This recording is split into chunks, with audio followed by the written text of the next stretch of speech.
How you doing, guys? This is Eric from RuleTheWasteland.com. A lot of people in the prepping communities or in the alternative right and things are displeased with the current offerings for the presidential candidates, whether that be Donald Trump and certainly Hillary Clinton. And a lot of them are putting forth the Libertarian Party candidate as a possible alternative, that being Gary Johnson. And he was former governor of New Mexico and did good things there, vetoing a lot of bills. Now this video for me is about why, even though I consider myself libertarian with a small L in a lot of my political views, why I will not be voting libertarian for the time being, and not in this election at least. And so basically the general idea of libertarianism is that everything should be allowed unless it directly harms another being. And that's a fairly simplified view of the system, but that's basically my belief, is that there's no point in having laws against something to just police belief systems or to try and stop people from harming themselves. I think most vice types things should be legal. I don't think drugs should be illegal. I don't think prostitution should be illegal. And I don't think that even drunk driving should be illegal. I think that the act of harming another person should be illegal.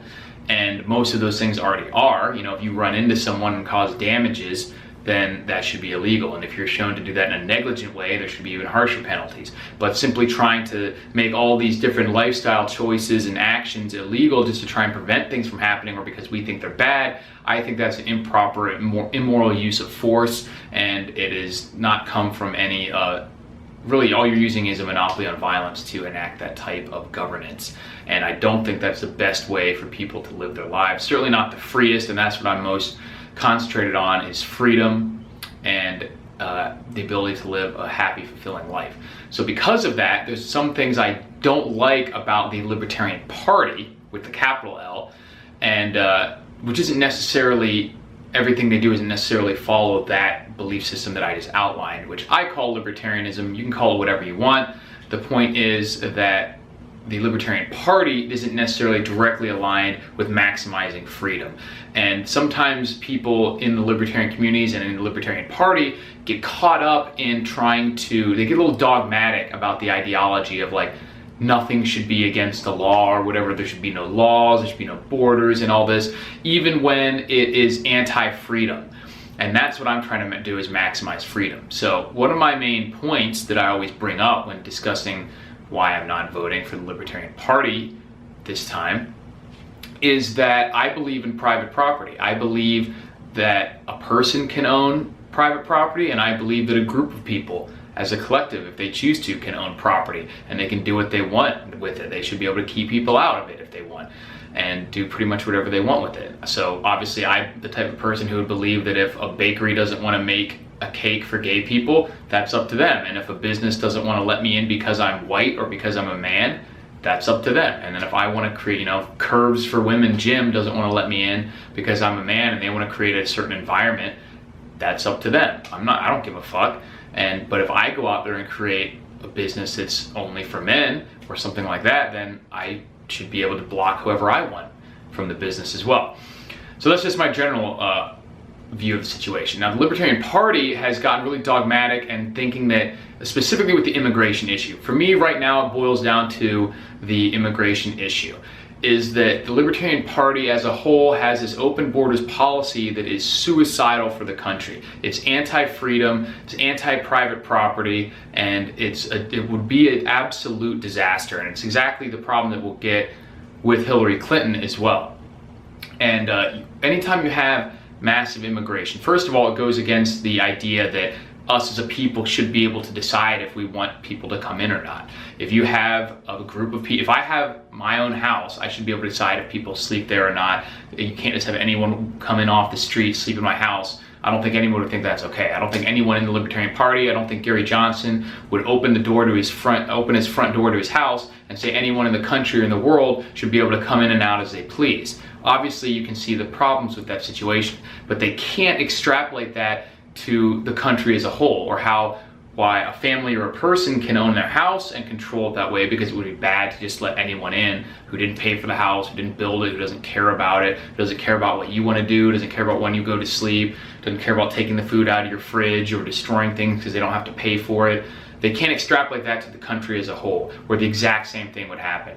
You can, bloviate all you want about how it's so good and nice and free and it's like so evolved to not have borders, but that's just not, that's anti-freedom. To say that people can't group together and say this is our land, that's anti-freedom, and people have to be able to come and go as they please and do whatever they want and bring in different ideologies that are not in line with what the existing culture that's there.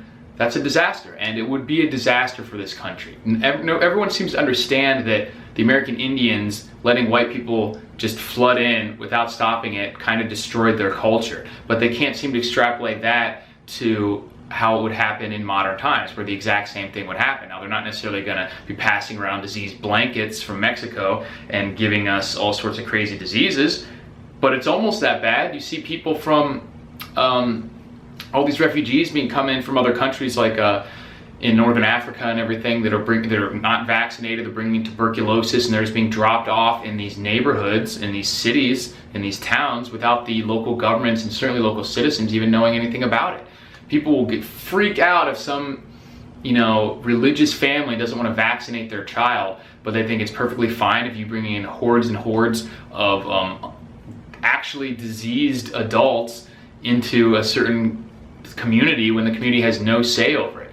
And diseases and things like that aside, anytime you bring in a large group of people that have a different value systems, different customs, different cultures, different time preferences when it comes to their behaviors, all things like that, it's transformative. It's obviously not going to be the same. And you can see that with, like I said, the American Indian example. When you brought over millions of European white people, the country, or not the country, but the land as it stood before, it wasn't a country, but the North American continent as it was before, the cultures that existed there were changed.